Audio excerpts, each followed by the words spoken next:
عزیزان گرامی، آج جس موضوع پہ ہم گفتگو کر رہے ہیں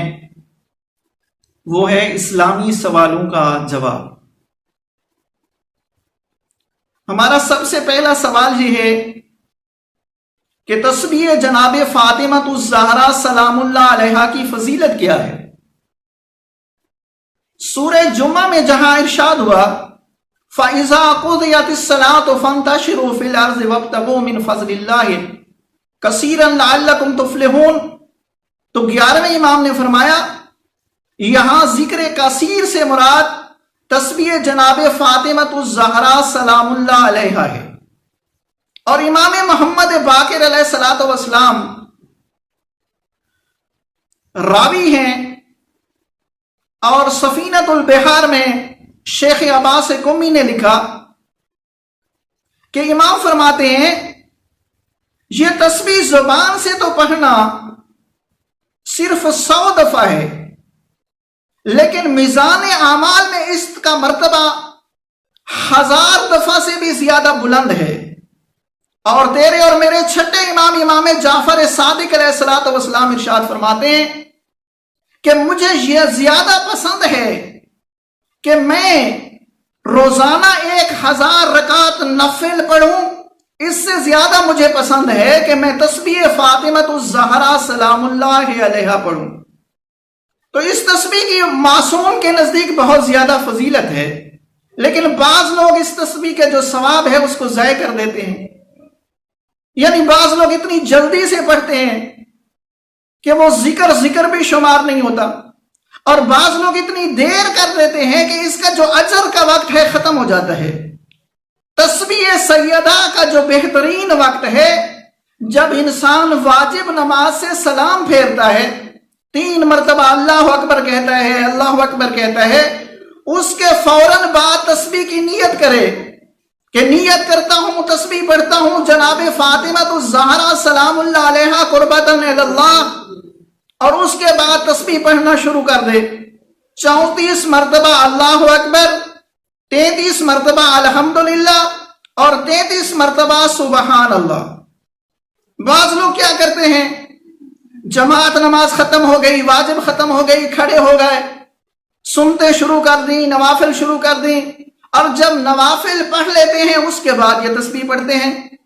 تو اس سے اجر و ثواب ضائع ہو جاتا ہے۔ تسبیح جو ہے انسان اس وقت پڑھے جب واجب نماز ختم ہو، فوراً اس کو پڑھنا شروع کر دے۔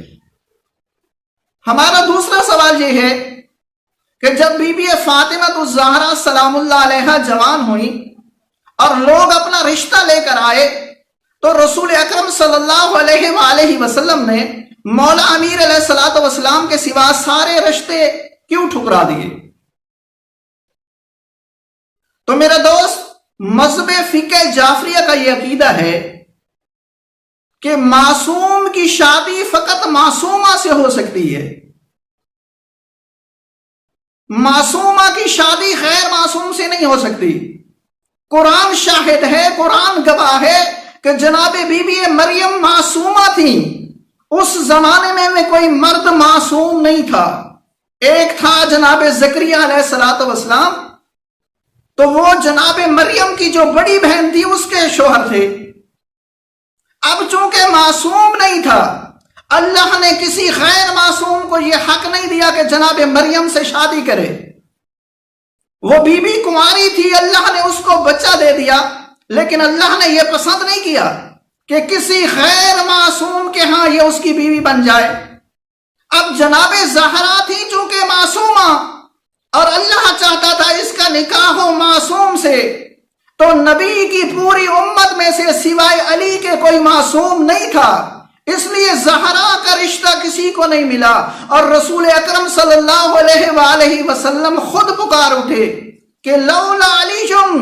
لما کان فاطمہ کفن، کہ اگر علی نہ ہوتے میری بیٹی زہرا کا کوئی ہمسر نہ ہوتا۔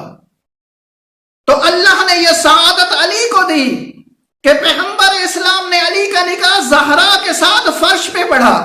اللہ نے علی اور زہرا کا جو نکاح تھا وہ عرش پہ پڑھا۔ جس طرح اس بی بی کے 2 نکاح ہوئے، اللہ نے اس کی نسل کو بھی 2 طریقے سے آگے جاری رکھا۔ جو نکاح اللہ نے عرش میں پڑھا اس کی اولاد وہ 12 امام ہیں جن پہ کائنات کا دار و مدار ہے، اور جو رسول اللہ نے پڑھا وہ نسل سادات ہے جو آج دنیا کے کونے کونے میں موجود ہے۔ ہمارا تیسرا سوال یہ ہے کہ غیر مسلم جو ہوتے ہیں کبھی اچھا کام کرتے ہیں، کبھی نیک کام کرتے ہیں، تو کیا اللہ ان کو بھی جنت میں داخل کرے گا؟ یا جس طرح آپ جا کے دیکھیں انڈیا میں بہت سے ہندو ہیں جو اپنے دل میں امام حسین کی محبت رکھتے ہیں، امام حسین کی ذوالجناح بھی بناتے ہیں، امام کا روزہ بھی بناتے ہیں، ماتم بھی کرتے ہیں، گریہ بھی کرتے ہیں۔ یا حاتم طائی تھے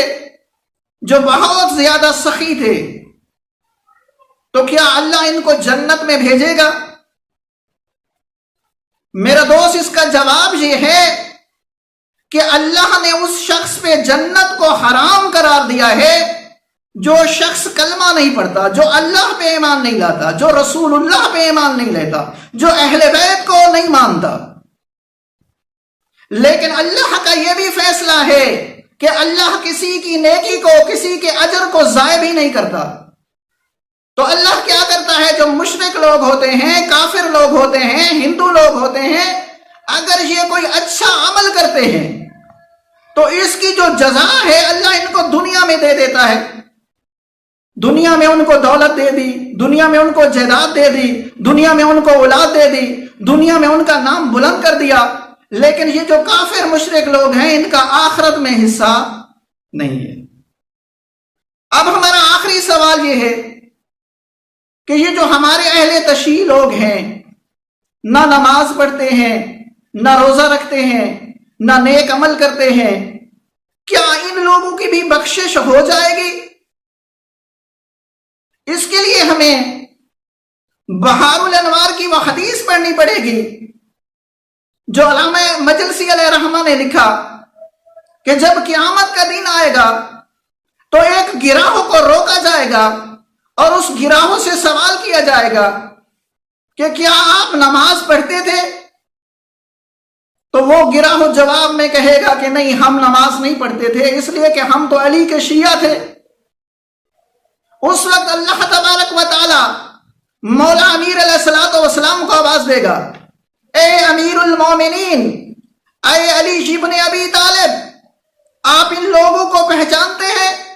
جو کہتے ہیں کہ ہم نماز نہیں پڑھتے اور ہم علی کے شیعہ ہیں؟ اس وقت علی حیدر کرار جب ان کو دیکھیں گے